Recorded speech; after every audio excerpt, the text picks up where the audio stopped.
Bonjour à tous et bienvenue dans les tutos d'EcoVélo. Dans cette vidéo, nous allons apprendre à remplacer une chambre à air trop usée ou impossible à réparer.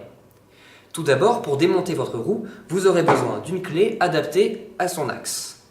Si elle est équipée d'un système de fixation rapide, vous n'en aurez pas besoin.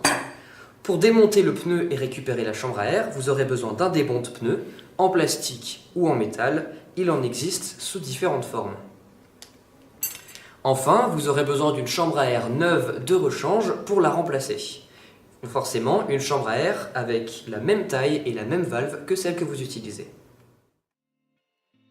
Tout d'abord, il vous faut décrocher le frein afin de pouvoir libérer la roue. Si votre roue est équipée d'un système de fixation rapide, il vous suffit simplement de le dévisser comme ceci en prenant soin de bien tenir fermement l'autre côté.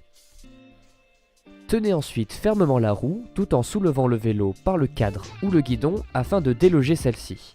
Posez ensuite le vélo doucement sur le sol afin de ne pas l'abîmer.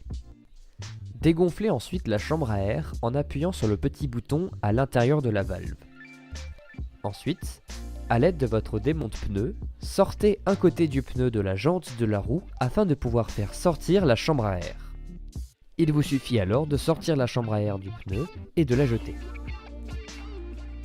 Sortez ensuite votre chambre à air neuve, tout en vérifiant qu'il s'agit de la même taille et de la même valve que celle que vous utilisez actuellement.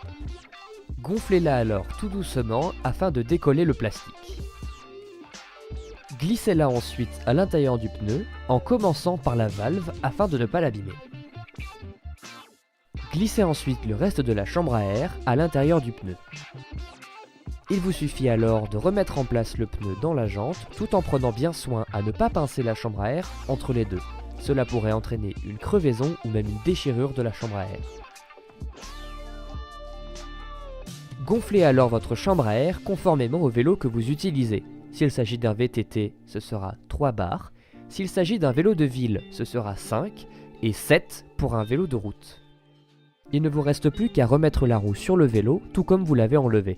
Tenez fermement la roue et placez le cadre au-dessus en glissant sur l'axe. Revissez ensuite fortement l'axe afin que la roue ne se décroche pas du vélo.